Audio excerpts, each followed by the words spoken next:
भगवान, बस इतनी गर्मी में यही होना बाकी था। जरा सा दूर था, सोचा था उसकी चाय बनाकर हम पांचों बहुओं सहित सभी पी लेंगे, जिससे पेट में कुछ तो जाएगा। लेकिन अब ये भी फट गया। अब घर में खाने को कुछ भी नहीं है। इसे कहते हैं गरीब की किस्मत और बद से बदतर होना। एक तो वैसे ही फ्रिज नहीं है, गर्मी बढ़ती जा रही है, घर में खाने को कुछ नहीं है, अब भूखा भी मरना पड़ेगा। मेरे निकम्मे बेटे किसी काम के नहीं है, पांचों के पांचों सपूत शहर की लड़कियों के चक्कर में फंस गए और मेरी 5 बहुओं को यहाँ अकेला छोड़ दिया। जाने दीजिए माँ जी, शायद हमारी नसीब में यही लिखा था। ऐसे कैसे जाने दूं बहू, मैं अपने 5 बेटों को कभी माफ नहीं करूंगी। वापस लौट के आएंगे ना, तब भी नहीं। इतनी भरी गर्मी में अपनी पत्नियों का साथ छोड़ दिया, माँ की भी फिक्र नहीं रही, ऊपर से घर में जितने पैसे थे वो भी ले गए। अब से तुम 5 मेरी बेटी हो। हाँ माँ जी, आपकी बेटियाँ भी जिंदा हैं।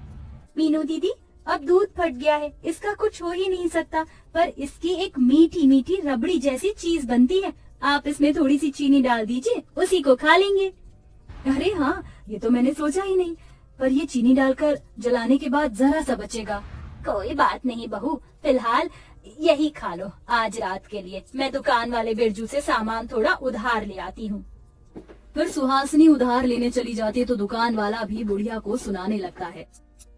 अरे क्या है रे अम्मा, तेरे को तेरे 5 बहू बेटे हैं, कोई तुझे खाना नहीं खिला सकता जो तू यहाँ पर उधार राशन लेने आ गई है।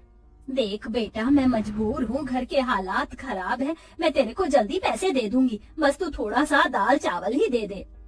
अम्मा तू बूढ़ी है इसलिए मैं तेरे को दे रहा हूँ, लेकिन तेरे पर तरस नहीं खाऊंगा और मेरे को घाटा होता है। शुक्रिया बेटा। सुहासिनी उधार राशन लेकर घर आती है। इतने में बहू फटे दूध की मीठी चीज बनाकर आपस में खा रही होती है। अरे वाह, ये तो बहुत अच्छा है, 2 चम्मच खाने में ही खत्म हो गया। शिल्पा दीदी, मुझे थोड़ा सा और दो ना। अरे नहीं, माँ जी आ गई हैं, 1-2 चम्मच माँ जी को भी खिला दो। हाँ खिला दीजिए। बहू ये लो, आधी किलो दाल चावल है, यही दिया उसने मुझे। इसे तो माँ जी आज रात का काम चल जाएगा, लेकिन कल परसों हम क्या खाएंगे? गर्मी में खाना पीना सब मुश्किल हो गया है इस झोपड़ी में। ऊपर से इतना टूटा हुआ है कि बाहर की धूप अंदर आती है। दीदी, माँ जी को बैठने तो दीजिए, देखिए कितने पसीने आ रहे, बाहर धूप से आई है माँ जी। मटके का ठंडा पानी पी लीजिए, आपको थोड़ा अच्छा लगेगा। हाँ बहू दे। सुहासिनी जैसे ही वो पानी पीती है तो अजीब सा मुंह बना लेती है। अरे मोरी मैया, अब तो हमारे मटके का पानी भी ठंडा नहीं करता। ये दिन आ गए हैं, काश इतने पैसे होते कि अमीर लोगों की तरह हम पर भी एसी और फ्रिज होता, तो आज ये नौबत नहीं आती।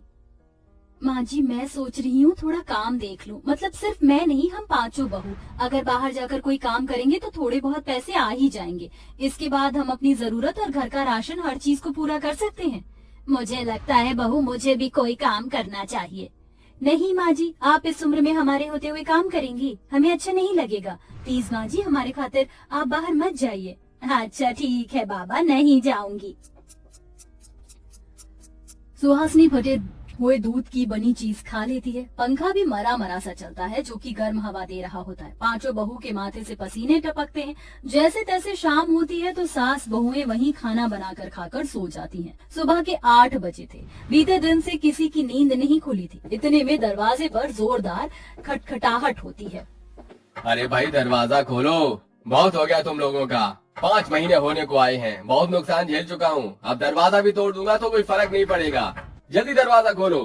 हे भगवान, सुबह सुबह कौन तहलका मचा रहा है? बहू जरा देखना। मैं देखती हूँ माँ जी।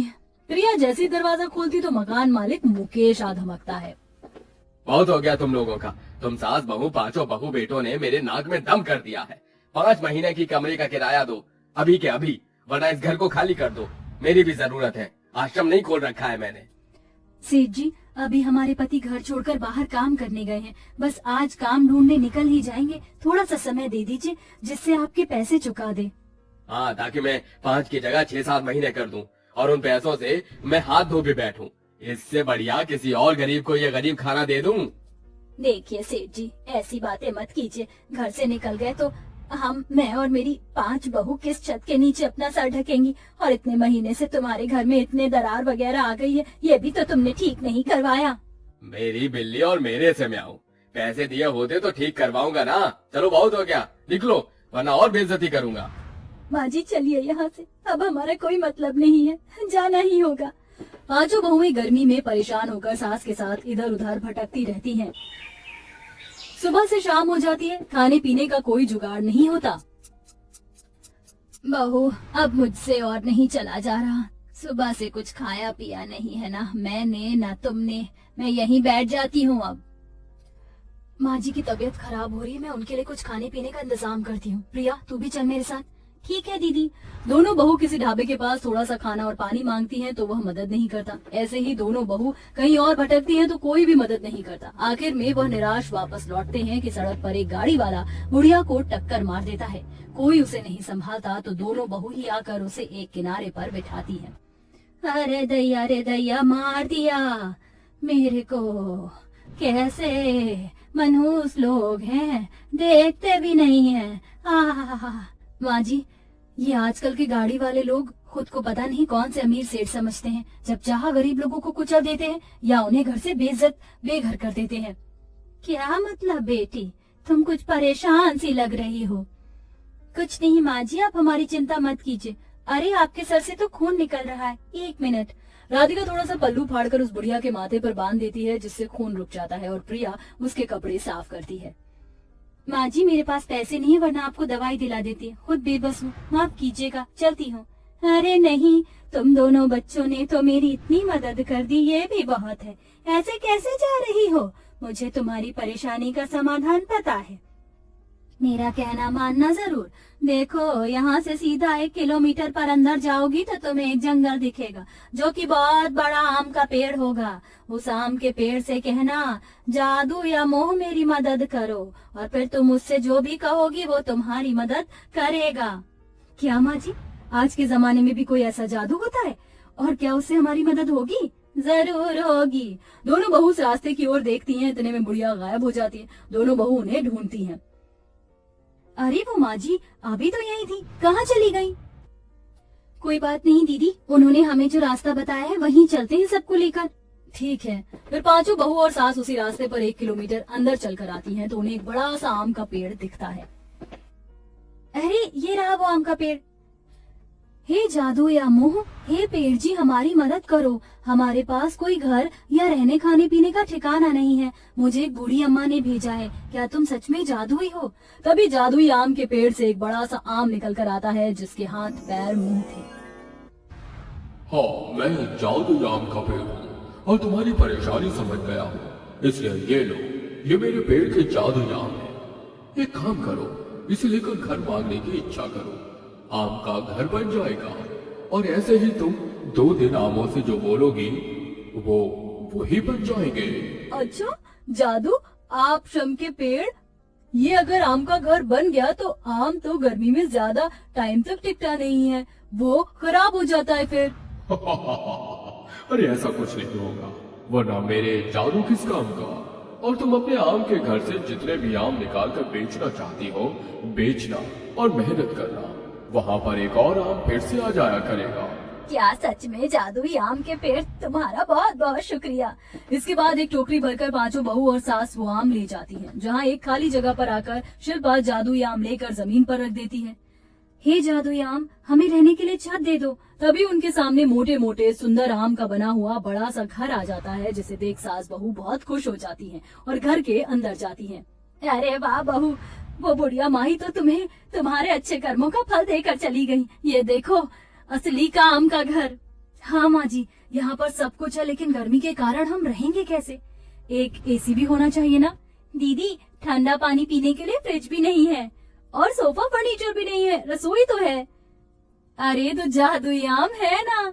पांचों बहू अपने हाथ से एक एक आम अलग अलग जगह रखती हैं और एक एक करके एसी, फ्रिज, सोफा, बेड मांगती हैं, और फिर जादू से उनके घर में आम का फर्नीचर, आम का एसी, आम का फ्रिज आ जाता है, जिसे खोलने पर आम की आइसक्रीम, आम की कोल्ड ड्रिंक, आम रस, आम पुडिंग मिलती है। अरे वाह, हमारा फ्रिज तो आम की चीजों से लदा पड़ा है। चलो चलो जल्दी खाते हैं, बहुत भूख लगी है। अरे बहू जरा अपना आम का एसी तो देखो, कितनी ठंडी हवा आ रही है, वो भी आम की खुशबू के साथ। अरे हाँ माँ जी, हम पांचों ने तो गौर ही नहीं किया। देखो देखो प्रिया, सावी, मीनू, राधिका, हाँ दीदी, आपने बिल्कुल ठीक कहा। और हमें बिरजू के पैसे भी तो देने हैं। जादुई आम ने कहा था कि हम इसके आम को भी बेच सकते हैं, तो कल से काम शुरू। हाँ बिल्कुल। इस तरह पांचों बहू आम के फ्रिज पर टूट पड़ती हैं और सास के साथ आम से बनी चीज खाने लगती हैं। फिर आम के एसी में मस्त सोती हैं और अगले दिन से अपने घर के आम की दीवार से आम निकालकर बाजार में भी बेचने जाती हैं। थोड़े दिन तक ऐसे ही चलने पर एक अच्छी कंपनी के मालिक को उनके आम पसंद आ जाते हैं, जो उनके साथ पार्टनरशिप में हाथ मिलाकर मैंगो ड्रिंक बेचने लगती है, जिससे धीरे धीरे सास बहू के हालात अच्छे हो जाते हैं और अब वह खुशी खुशी अमीरी की जिंदगी बिताती हैं।